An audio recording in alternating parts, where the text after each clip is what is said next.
if he can get past that, man, like he was moving last year. I mean, his stats aren't like wow by any means, but in my opinion, like we need depth at tight end.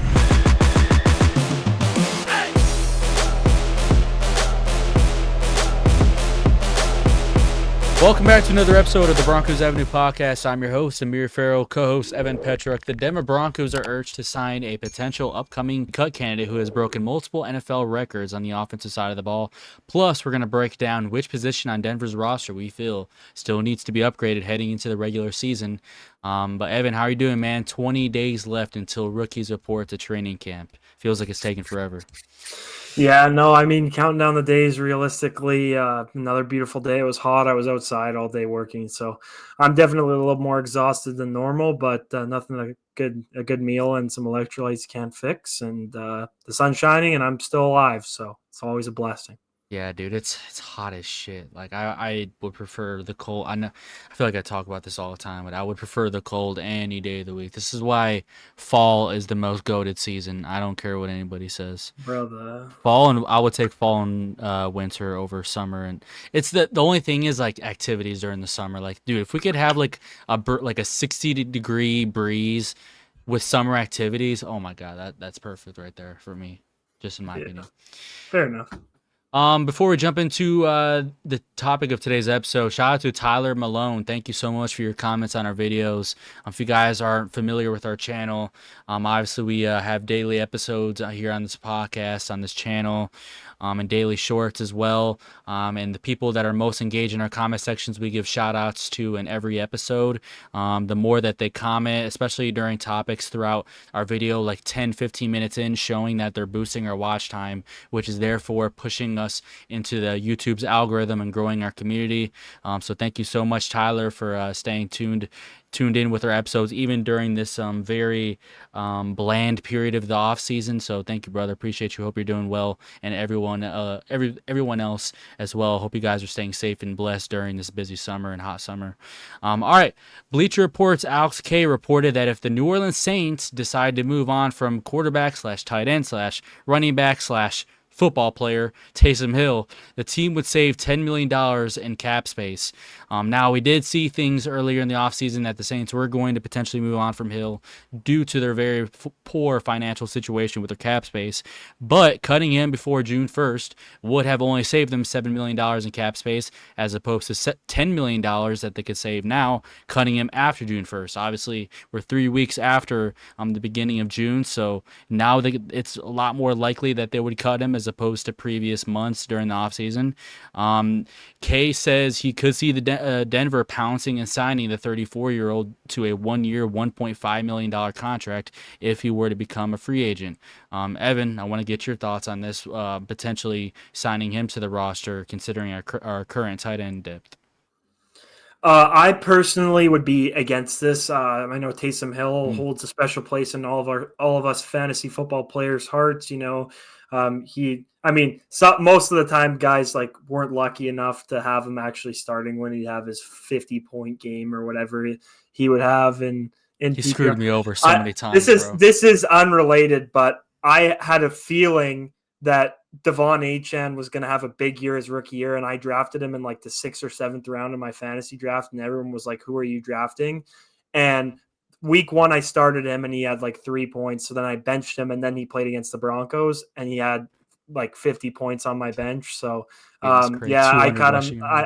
I cut him after that. I didn't even care that he put up numbers. I didn't give Oh a my shit. God. So I was a dark time. That was a dark couple days there after that. I didn't win that year, I'll tell you that much, but I won. I just came back and actually won my big fantasy league this year. So if any of my buddies are watching, you all stink at fantasy football. So anyways, back to Taysom Hill. That was a little unrelated, but I personally would be against the signing of Taysom Hill. I think that a 35-year-old coming off of an ACL tear into a tight end room where, obviously you have the question marks with Evan Ingram, about the health concerns and the fact that we have Adam Troutman, who I think would be a solid backup tight end, considering that he's, that stereotypical, not dual threat is the word I'm not looking for, but he can block and he can catch, So, Yeah. I like Nate Adkins. I'm a Nate Adkins believer. So I personally think that this kind of just crowds the room. Now you could call him like a quarterback or whatever the heck you want to call him. I definitely think that, $1.5 million isn't the worst thing, especially considering Sean Payton, made this guy's career and turned him into someone who just goes off for 3 touchdowns whenever he decides to, I guess. But I personally would be against doing this signing just for the fact that he would just take up a roster spot. And it's an extremely volatile signing. The fact that, he's this old coming off this kind of injury, that would really affect his play style, especially. So. I'm for it, man. I think he has that versatility. And look, I get he's 34 years old, but last year, and like you said, the ACL, that does play a big factor in it. But if he can get past that, man, like he was moving last year. His stats aren't like wow by any means, but in my opinion, like we need depth at tight end, and even running back he can provide that. I know obviously we have Audric Estime, J.K. Dobbins, and R.J. Harvey, but obviously there's that connection to Sean Payton. He's a skilled blocker. I'm more on the boat of like I don't see it as like a super um, like it's gonna hurt us a lot. Like I don't think Caleb Lohner is gonna get much playing time this year. Adam Trotman's gonna be nothing more than a blocker, and if Evan Ingram goes down, it's like what do we really have there? And I feel like honestly, I might be wrong, but I think Taysom Hill is probably like the best tight end option out there, like currently on the free agent. He's not currently on the free agent market, but it's looking like they're probably going to cut him, considering their cap situation and the direction that they're heading in. They're trying to get younger. So, I say why not? It's only at the most it'll probably be that $1 or $2 million for a 1 year. So honestly, if he comes in and looks like he's like washed, like let's say they cut him during training camp, we bring him in for preseason and he still looks washed after the ACL issue, then hey, why not bring him in? I don't know where he's actually in his current recovery process. Is he like He I tore don't it in like week 13, so he's probably not going to be ready for training camp. Yeah, so if he tore it in week 13, yeah, it's looking like he's not going to be playing this offseason training camp preseason. So in that scenario, yeah, I can see both sides to it honestly. It depends on what Sean Payton wants, man. If he doesn't want to sign him, that's cool with me. If he does, also cool with me. I'm not gonna sit here and be like, oh my god, guys, I think we should really like drop everything and sign Taysom Hill right now. If he does become available, he looks really good working out after he fully rehabs from this ACL during the regular season. Why not bring him in for some insurance at the tight end position? But I'm not saying bring him in and completely like take all the reps away from Nate Atkins, Caleb Lohner. But yeah, it's just one of those things to talk about. But I'm not gonna sit here and lose my mind over it. And speaking of speaking of positions the Broncos should upgrade at before the beginning of the regular season, what are some other positions you would like to see the team that you're at least hoping to see the team upgrade between now and the regular season, if you had to like bring someone in? Yeah, there's a lot of positions that I actually am excited to see the development of some players and just, guys coming into their own into the league, i.e. Drew Sanders and stuff like that. Just certain positions that there's unproven guys playing there. So I actually put the safety room for depth as well as, rotational pieces and linebacker. Now, I am excited to see what the linebacker room can do with what we have. But I did see that Kaiser White is still a free agent, and he's coming off his best year of his career. He had 138 tackles, combined tackles, and a couple of turnovers, especially one key one that sealed the game against the 49ers. I Mm-hmm. was actually watching that last year, and it was a pretty crazy ending. And he's a very solid off-ball linebacker, athletic guy. And he was a captain on Arizona too. They would be going on to his 4th team if he signed with Denver. And I definitely could see the potential of us. We signed linebackers during the season. Now I don't know if Kaiser White's going to make it all the way to the season, but I think that it wouldn't hurt anything, especially considering we have extreme volatility and Dre Greenlaw coming off of multiple injuries, and Alex Singleton coming off of a knee injury, right? So there's lots of room. Obviously, I like Justin Strnad. I love Drew Sanders. So there's a lot of, unproven guys that I'd like to see play before signing Kaiser White. But again, it's like what you said. It's just a talking point. I could definitely see Kaiser White benefiting this linebacker room, and as well as safety Julian Blackmon, former Colt. He's a Utah Ute. So, I mean, the Denver Broncos love Utah players, born and raised in Utah as well. Yeah. He had his best year in 2023. He played the whole season after tearing his rotator cuff in week 1 last year. So I think that the fact that he had an all right year after tearing his rotator cuff is very actually surprising, and almost shows like, hey, he had a decent year with this injury that's very hard. I had some rotator cuff issues, and when I first got into working out, and I was really big into working out, and it was really hard. I had to rehab my shoulder, and I can't imagine playing an NFL season with a shoulder injury and still performing. So his year before, when he was healthy, he had 6 turnovers and 4 interceptions, 2 fumble recoveries. So I definitely think he'd be solid in certain packages. Obviously, I love Brandon Jones, and I'm excited to see what Talanoa Funga can do. And I still do like PJ Locke, but I mean, it's just another guy that brings versatility, and he's almost like a Jaquan McMillan type, where he has a nose for the ball. He's got a lot of turnovers in his NFL career. So I definitely can see the upside into bringing in a guy like that. Now, the safety room is pretty crowded, but I think that there is going to be some roster turnover in that safety room, considering how many people are in there. Yeah. So I definitely think there could be an extra cut for, a proven guy, playing on a prove it deal in Denver, who's solid at turning the ball over, and he would just be a rotational piece and a special teamer, which would be very, very beneficial. Yeah, I definitely agree, because like safety and corner, you can never really have too many of those. In my list, I have corner depth. I don't care how talented your secondary is. When you put together a list of like which positions you're looking to upgrade the most, you're going to look at the positions that are the most difficult to play, just in my opinion, before anything. And corners right at the top of the list. And I think Jamel Dean is someone potentially monitor as well. Like, he's been listed as a gut candidate by some websites, and he could potentially be one to move on from. I believe the Bucks save $12 million in cap if they do move on from him. I know they do have some young talent over there, so they could potentially move on from him. The Broncos, Levi Wallace didn't pan out well. They currently don't really have like a veteran outside of PS2 who can come in and help Riley Moss or Jade Barron if they do struggle at certain points. So, or if they just simply suffer an injury, knock on wood, and someone comes in.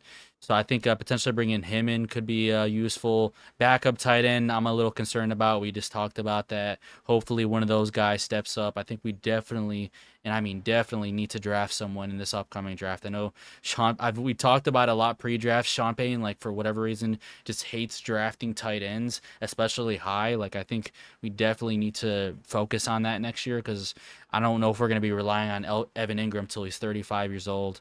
I mean, he's on a 2-year deal, so.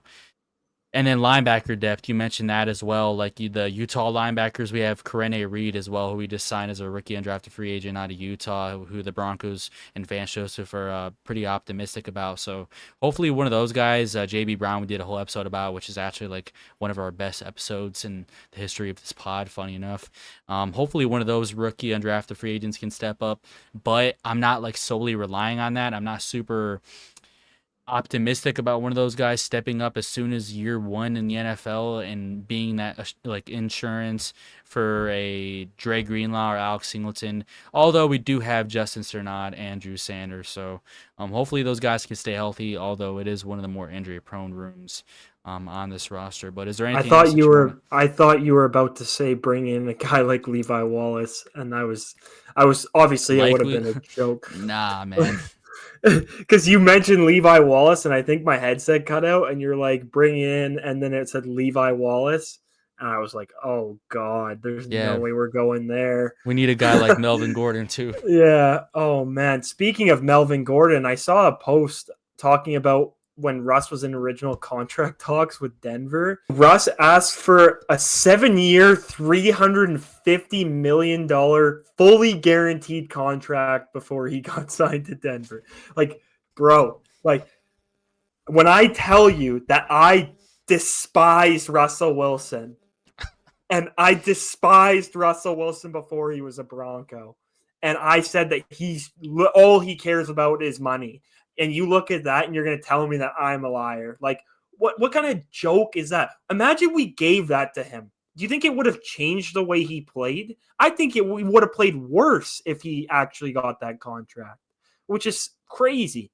Bro, But I'm gonna be honest. Like when you said that the other episode, like he only likes money or whatever, I was like, okay, maybe Evan's kind of just like being a little too harsh. But after I see this report, bro, you might actually dead ass be right, bro. Like, as well go up to the ownership group and punch them in the face. Like, what is that? What are you asking for? Like, holy man, I couldn't believe that when I saw. Actually, I could believe it, but I couldn't believe that that was what him and his agent brought to the Broncos. Yeah, let me give you $350 million fully guaranteed over 7 years without even playing a snap for your team. Like, yeah, like I understand so greedy. trying to make the most, like trying to get them as a player, you're gonna try to get the most money possible. But like, dude, like you said, you didn't play a single snap. You didn't earn shit with Yeah, the and he doesn't care Broncos. about football, man. Like, I mean, it's been proven all he Oh could yeah, do did is you see he with the Giants he claimed that he had multiple options. Did you see that? Like he claimed that he chose the Giants and he had like multiple options.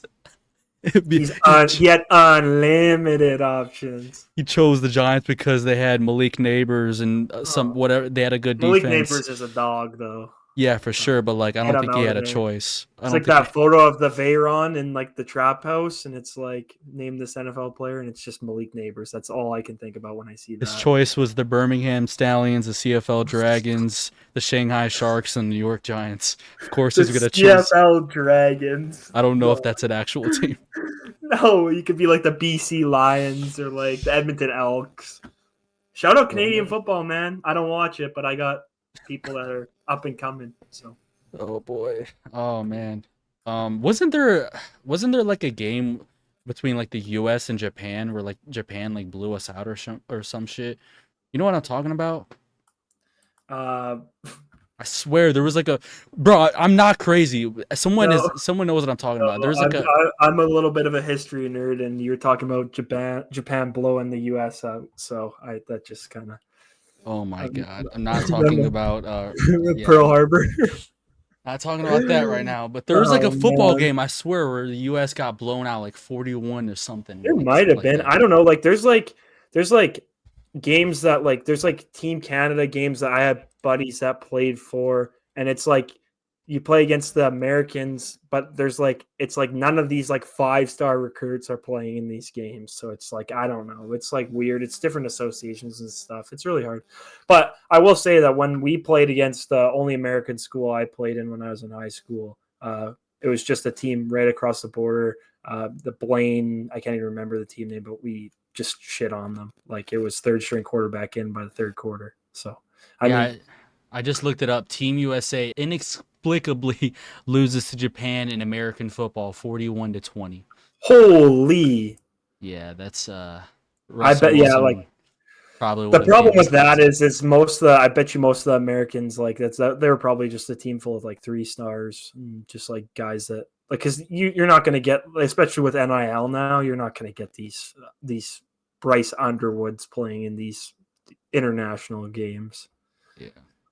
That's a Um problem, bro. No one loves to play football anymore, dog. Like that's what NIL is gonna do. And I am a huge NIL advocate, but like I think that I personally, if I was good enough to be in the NCAA and play at a prestigious school, then NIL would be nice. But I just love football, man. it does scare me like low key thinking about that cuz you Especially see guys that it comes so easy to, and they just like don't even have to put in the work, and they're just so talented. It's just like I feel like it's gonna yeah, amplify that or exclamate, what would be the word to like make it like blow it out of amplify. proportion? Or amplify, that's the word, thank you. Yeah. Amplify it a lot more.